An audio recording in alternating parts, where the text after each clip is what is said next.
not trust people for a long time because I felt like people were always trying to use me for something. I'm just like, damn, can a bitch get a how you doing? What about me?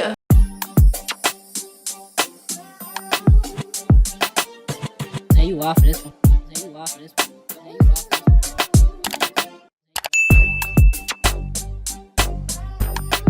one. Hey girl, welcome back to my YouTube channel. It is your girl Tajay, and today we are going to continue with my reflection series where I unpack some of my life events and personal experience in hopes that it helps you in your life and your current state wherever you are, some way or somehow. So let's get into today's video.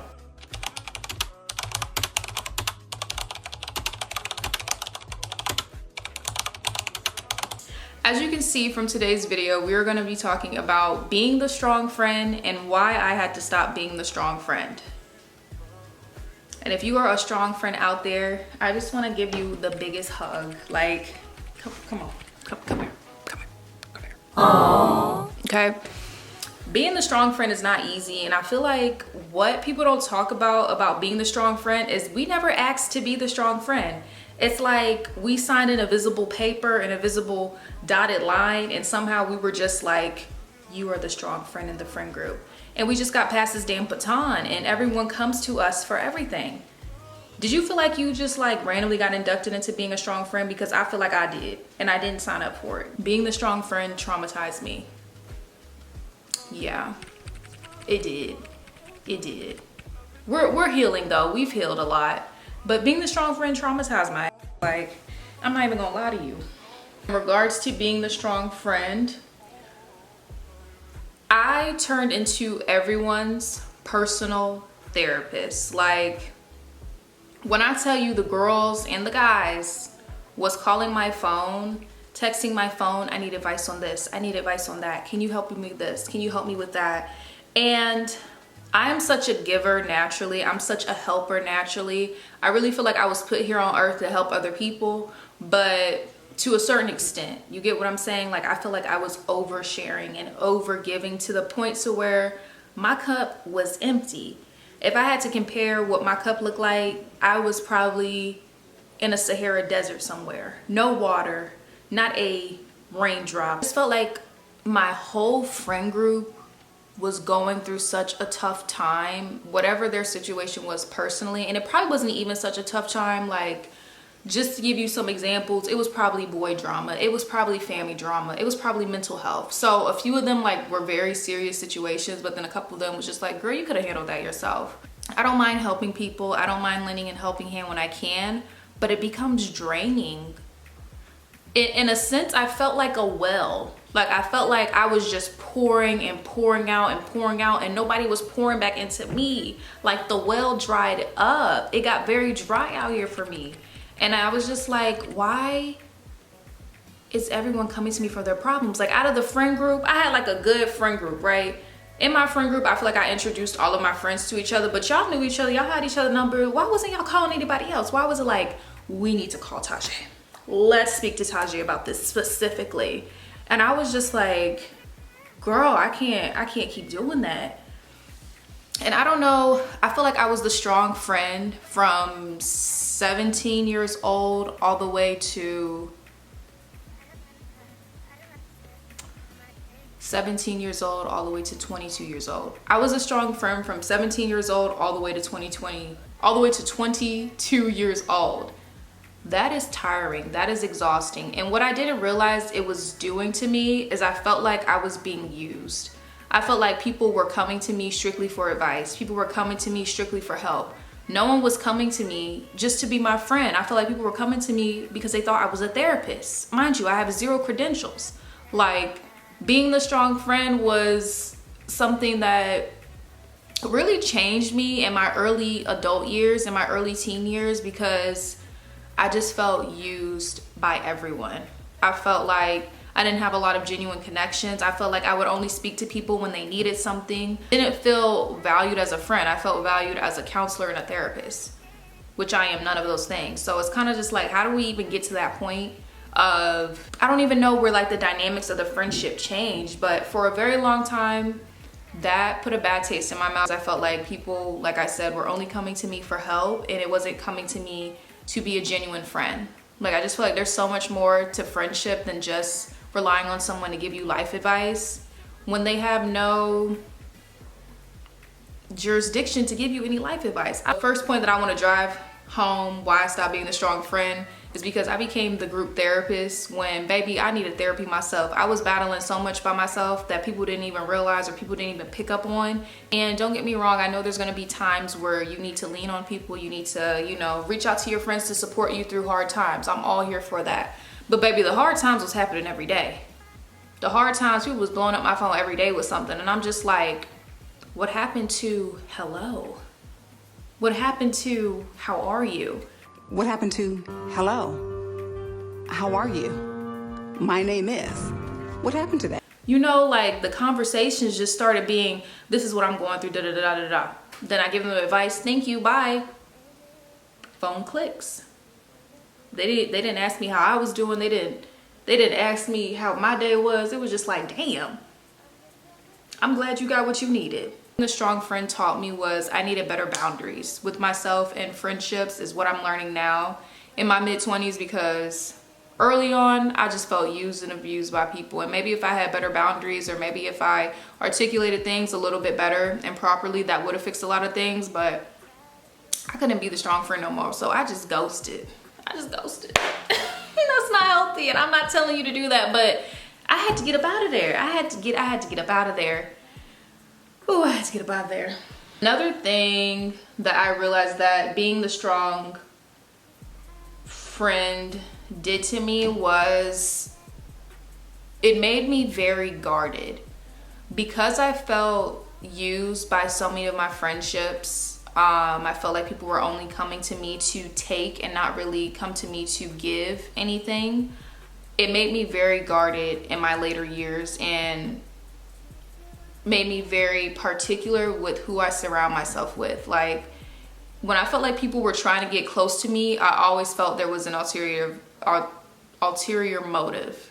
Like, people would introduce themselves, come up to me, we get to chopping it up. I'm like, this person is cool, and then they immediately go to asking life advice, and I was like, or they immediately go to asking for something, or hey, how did you do X, Y, and Z? And at this time in my life, my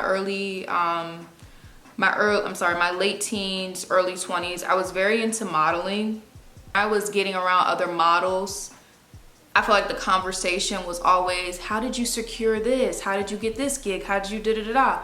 And like I said, I'm genuinely a helping person. Like, I'm never the type to be stiff on somebody or be like, Let me. I'm never too ill to say what up. Like, it's not that serious. A gatekeeper for things. But because I had such because I had such a tricky relationship with prior friendships, when people would come to me asking for things, it was like, oh my gosh, like, this is someone who wants to be my friend. Hello, how are you? And then they ask for something. I'm like, there it goes. That's why I don't open up. So being the strong friend really made me really guarded. Like, I did not trust people. Still to this day, I don't trust nobody. But really, really early on, I did not trust people for a long time because I felt like people were always trying to use me for something. I'm just like, damn, can a bitch, how you doing? What about me? What about what I have going on? Like, it was just always, oh, she's doing this, or this is going on. Pop, pop, pop, pop, pop. That's how I felt. And 9 times out of 10, be nice. I'm finding it. I'm gonna say 50-50. 50-50, it probably wasn't like that, but a lot of times I was attracting a lot of people who needed something. Being the strong friend, because it was traumatizing for me, made me feel very guarded. It made me feel very standoffish, and it just made me stay to myself a lot more than I would have liked to. And another reason, just diving deeper into why I stopped being the strong friend, I felt like a lot of people were so consumed with themselves that they didn't even realize when I was going through a tough time. And I think because I got this label of being the strong friend, that no one really thought to ask or thought to notice the signs when I wasn't truly myself. So I was going through a tough time, and I expected people just to show up, people just to notice. No one noticed. No one paid attention to the signs. And in my head, I was like, if this were you, I could see it. Like, how do you not see I'm drowning right in front of you? How do you not see how much weight that I'm carrying? Like, hold on, because I'm not gonna cry on camera. My bad, we back, girl. One thing about it, I'm not gonna cry on camera. I don't care how emotional it gets, we gonna cut the cameras. Dead ass. The type of person I am, I'm very intuitive, I'm very aware. Like, when I tell you I sense things and I feel things very quickly, probably even before they show up in the physical, that's how in tune I am with what's going on. So when I'm seeing my friends going through something, whether they're calling me or whether I'm just sensing the energy in the room, I'm sensing the vibes, I'm reading certain things, I'm like, I can do that for you. Why can't you do that for me? Right? Why can't you show up the way that I show up for you? And that was another issue that I had. But as I've gotten older, I realized that not everyone is going to show up for you the way you show up for them. Like, that's a pretty selfish way to think. It's pretty, and a little bit irresponsible too. Like, you expect someone to be you in a friendship, they can only be themselves, right? And also, something that's coming to me now is my friends were relying on me for guidance. My friends were relying on me for help. So how could I expect them to help me if they couldn't help themselves? For real, right? Message. Be perfectly clear. It wasn't all of my friends who were doing this to me, but when I tell you it was a good amount, it was a good amount.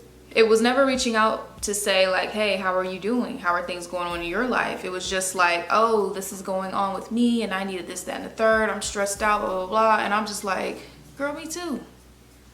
But probably because I'm not easy to read unless you really, really know me. And mind you, I thought these people really knew me. Like, I feel like the people who can read me is the best is probably right now in my life is my mom and my sister as far as family goes. Like, those are people who can read me very quickly and be like, something ain't right. You ain't even say nothing, but I feel like something is not right. And because I could do this for my friends during that time, I was just like, why can't y'all do that for me? Like, y'all don't see me. Like, I gotta tell you I'm drowning. Like, in my head, I was like, baby, I'm in a pool right now. You know I can't swim. I'm in the deep end. It's 6 foot. My hands are up. Theoretically, my hands are up. Girl, throw me a life vest. Throw me something. That's how I felt like people should have seen it. But they didn't see the signs. They didn't notice the signs until I told them like, hey, my mental health is not good. Now, what I could have done in those situations, like I said, we already talked about this in my previous video. I did not communicate. I shut down. I shut down because of a lot that was going on personally. I shut down because I felt like I was being used. I shut down because I felt like people weren't understanding me. So maybe a lot of this probably could have been fixed, but because I am strong and resilient and all of these things that they label us to be as a Black woman, you know, it was hard for me to ask for help. It was hard for me to speak up. It was very hard for me to not just detach when I felt like people wasn't reading the room. And that's just my truth. More times than not, at least in my situation, you are the glue for your friendship circle. I feel like that's talked about enough. Most of the times you are the foundation of these friendships. And when you stop pouring into people, when you stop showing up the way you used to because you're probably worn out, because you're probably stressed out, people don't know how to take that. People don't know how to take it when the strong friend decides, I don't want to do this no more. I'm not doing this anymore. So people take it as, oh my gosh, you switched up. Oh my gosh, I can't believe she started acting like this. Oh, she moved to X, Y, and Z and they just started da-da-da-da. No, girl. I got tired of drowning all the time. I got tired of coming up from air, and as soon as I would breathe, I just got pushed back down. Like, I got tired. That's truly what happened. I couldn't keep showing up for you. I couldn't keep pouring into your cup when no one was pouring into me. I feel like it got to a point I was pouring into people so many times and so much that I was just like, and what do I have left for myself? I was mentally exhausted at a very young age. Like, now that I'm really talking about this out loud, I was mentally exhausted at a very young age. trying to keep everybody else happy and not even worrying about what the heck I had going on in my life or what the heck I had going on with my mental health, until it got to the point where, what's the saying? Sorry, I was just laughing at this saying with my sister. We were like the straw that broke the camel's back. Why is that the saying? Is that the point that isn't talked about enough about being the strong friend is how much of a cheerleader you are for other people, and the same encouragement isn't there for you. When I tell you, I felt like every important moment in someone's life, I was there saying, great job, you did that. I know how much work you put in, like, you did that, girl, I'm so proud of you, etc. But when it came to my big moments and things that I felt like it should have just been known to show up, like I know I spoke about earlier saying like I can't expect people to show up for me the way I show up for them. It's not in that same capacity, but it's just like, if you know it's something that I've been working towards and you know it's something that I've been doing for a long time, the least I expect you to do is say congratulations, I know how hard you've been working on that, you've been doing this for X, Y, and Z. But I felt like a lot of times in some of the friendship dynamics that I had during that time, people didn't support me until other people started clapping. Like, people didn't realize like, oh, she was serious about this, or oh, she really did this, until other people started giving me that support that I was looking for in my personal friendships. So whenever they did start cheering, it was like years later. I'm like, girl, I told you about this. You were the first person to know. I didn't even get a congrats. But once I posted on social media, or once I show up in a certain aspect, when you're around other people, it's like, oh my gosh, yes, that's my friend. Like, yes, girl, I've been waiting. Like, you know, you've been wanting to do this. And I'm just like, girl, I told you about this months ago. Why are you just now clapping because you see other people clapping? Like, are you just now realizing like, oh, this is a big moment for her, let me give her flowers? Or are you just now seeing like, oh, other people are clapping, let me clap too? Which one is it? I don't know. Another aspect about being the strong friend is how lonely it is. Like, not saying that I wasn't, and when y'all watching this video, don't think that all of my friendships were horrible. I still have some very good friendships and relationships that I'm super proud of, that we have made it through years and years of friendship, and we've overcome some things together. But I'm just speaking personally on my experience about being the strong friend in certain friendship dynamics, is that being the strong friend essentially means y'all are going to the airport, y'all taking a trip, you got your own luggage, but they didn't buy the extra ticket, to pay for their own luggage. So it's like, girl, can you pay for this? Can you just put this on your tab? Can you add this? I didn't pay for mine. Essentially, you just piling on all this damn luggage for this trip, knowing damn well I can't carry all that, but you think that I can. Thing about friendship that I have, like I told my mom this a couple of years ago. I literally said, I feel like I'm attracting broken people and everybody wants me to glue them back together. Like, imagine a mirror shattering in front of me every time I meet somebody, and they're just like, can you help me just glue this back together? Like, I just need, girl, that's how I felt. That's how I felt. And I told my mom that, and she laughed, and she was like, girl, what? And I was like, Mom, I'm so serious. Like, I feel like I am attracting broken people in my life. What is this? When I tell you, it was back to back to back to back, and I just felt like a majority of people in my life during that time frame needed something from me, and I'm just like, girl, I'm so here to help you, but I can't freaking put this mirror together for you every freaking day. You gotta have some sort of support. Where is your spine? Where is your core? You need some sort of support, sis. I can't do this, girl. Get a back brace. I don't know, something. Work on that core, do some better exercises, but I can't do this. I say all of that to say, I hope this video isn't everywhere. I feel like I was rambling a bit. I did write down some points that I feel like we did get across today, but I just feel like being the strong friend is chaotic. Being the strong friend can be very toxic too. Like, you know, you are friends with a strong friend, please check on your friends. And I'm using that term very firmly. I feel like the check on your strong friends term is used way too loosely these days. Like, actually check on your friend. Actually see how your friend is doing. Actually reevaluate your friendship and see what ways that you show up for your friend. Don't just post it on your story, check on your strong friends and tag them. Don't be performative about it. Like, be actionable, be intentional. Check on your people. Don't wait until it's too late, until mental health issues arise, until, you know, God forbid, any other things that come up in their life, because being a strong friend is essentially carrying your own burdens and carrying everyone else's too. So if you are a strong friend out there, please take care of yourself. If you come across this video, be mindful of how much you are pouring into your other people's cup, and make sure that your cup is full at all times, okay? You can definitely be there to help your friends, but don't help to the point to where you have nothing else to give yourself, right? And if that looks like taking a step back, then take a step back. If that looks like not returning texts, don't return the text. However you need to do it or go about it, I do recommend that you do some sort of communication so people are aware. Because if you like me, girl, when I tell you I ghosted, I fell off the face of the earth. And then also with being the strong friend, another point I want to make here is you are the main person reaching out to people. You are the main person checking in. And it's just like second nature and common nature for you. Just like, hey, just haven't heard from you. How are you doing? Da da da da. You are the main person who's going to check up on people. Make sure people are checking up on you. If you go weeks without talking to somebody because you didn't reach out to them, reevaluate that friendship. Have a conversation. Don't be like me, because I'll ghost and I won't spin the block.